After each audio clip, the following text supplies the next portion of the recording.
তো নমস্কার, আজ আমি চলে এসেছি একটা নতুন রেসিপি নিয়ে। তো এই যে দেখতে পাচ্ছ এখানে আমি বরবটি নিয়েছি। তো আজ আমি আলু আর বরবটির সবজি বানিয়ে দেখাবো। তো চলো বানিয়ে নিই। প্রথমে এগুলো আমি ভালো করে কেটে নেব, কেটে ধুয়ে পরিষ্কার করে নেব। তো এগুলো আমি এইভাবে একটু বড় বড় পিস করে কেটে নেব।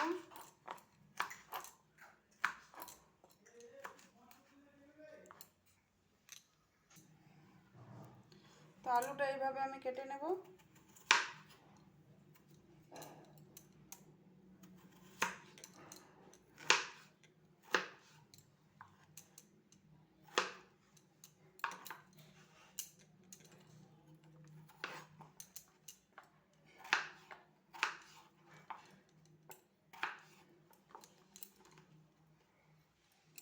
এই যে এইভাবে।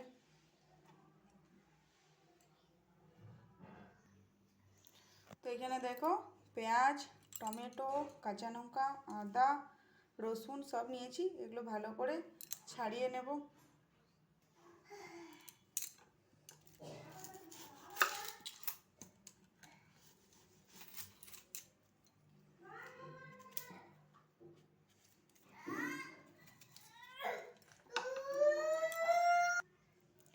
তো আমি যে বরবটির রেসিপিটা আজ বানাবো, এটা খুবই তাড়াতাড়ি তৈরি হয়ে যায় আর এটা খেতেও দুর্দান্ত হয়। তো এটা অফিসের লাঞ্চ বক্সে বা বাচ্চাদের স্কুলের টিফিনে দিতে পারো, রুটির সাথে খুবই ভালো লাগে খেতে। আর এটা ঝটপট হয়ে যায়। দেখতেই পাচ্ছ আমি কত তাড়াতাড়ি আজ বানাবো, খুবই তো এখানে একটা মিক্সির জার নিয়েছি। এবার এতে আমি দিয়ে দেবো টমেটো কুচি, পেঁয়াজ কুচি, কাঁচা লঙ্কা কুচি, আর আমি দেব আদা রসুন থেতো করা।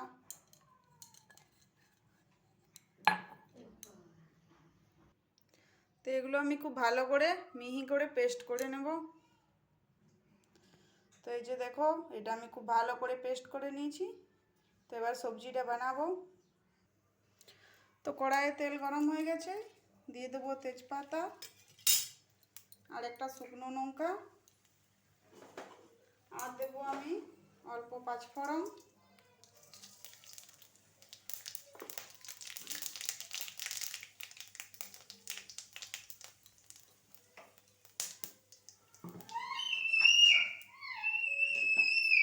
এবার এখানে আমি দিয়ে দেব কেটে রাখা আলু।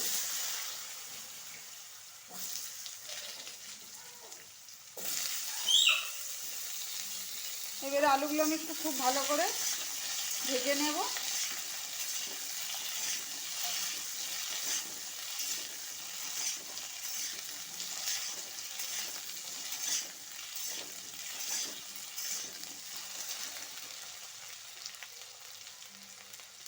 এতে আমি দিয়ে দেব অল্প হলুদের গুঁড়ো,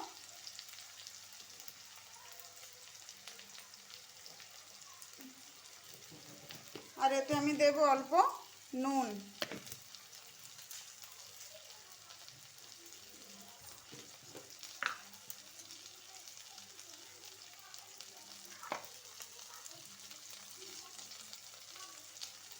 এবারে নুন হলুদ দিয়ে আলুটা আমি একটু ভালো করে ভেজে নেব।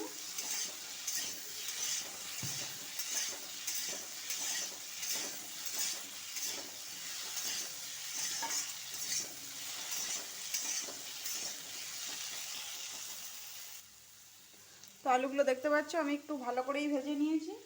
এবারে দিয়ে দেবো বেটে রাখা মশলাটা।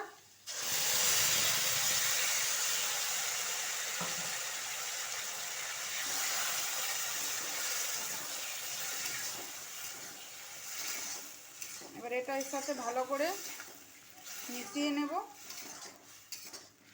তো এখানে আমি টমেটোটা একটু বেশি নিয়েছি। টমেটো একটু বেশি দিলে সবজিটা ভালো লাগে খেতে।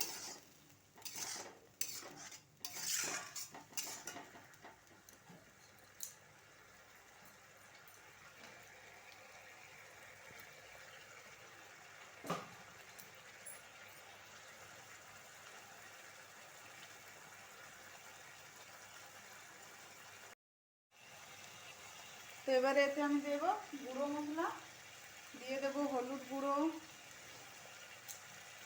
জিরে গুঁড়ো, লঙ্কার গুঁড়ো, ধনে গুঁড়ো, আর দেবো আমি স্বাদ অনুযায়ী এই যে অল্প চিনি, আর দেবো আমি স্বাদ অনুযায়ী নুন। এবার এগুলো একটু ভালো করে মিশিয়ে নেব।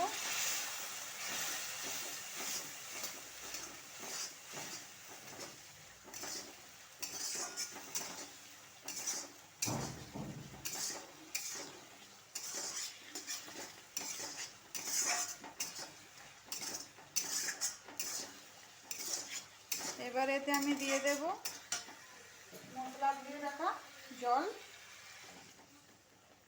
এবার এই জল দিয়ে ভালো করে মশলাটা কষিয়ে নেব। তো দেখতেই পাচ্ছ মশলাটা আমি খুব ভালো করে কষিয়ে নিয়েছি। এবার এতে দিয়ে দেব আমি কেটে রাখা বরবটি। এবার এগুলো আমি খুব ভালো করে মিশিয়ে নেব।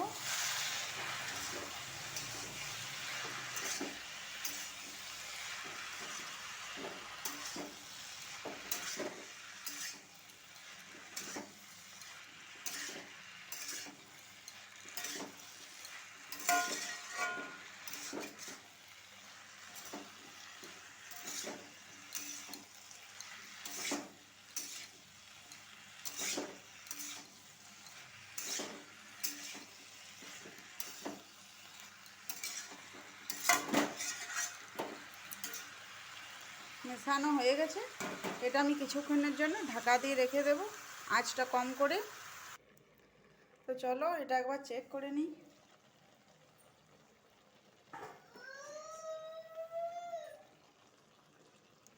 তো দেখতে পাচ্ছ এটা কতটা জল বেরিয়েছে।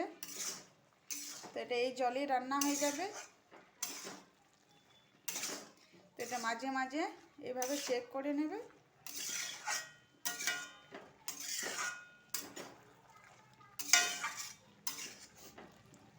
চলো এটা আমি আরও কিছুক্ষণের জন্য ঢাকা দিয়ে রেখে দেব। তাহলে কি হবে, বরবটি আলু খুব ভালোভাবে সিদ্ধ হয়ে যাবে। তো সবজিটা আমার হয়ে গেছে, দেখতে পাচ্ছ। এই যে দেখো আলু খুব ভালোভাবে সিদ্ধ হয়ে গেছে, আর বরবটিও খুব ভালো সিদ্ধ হয়ে গেছে।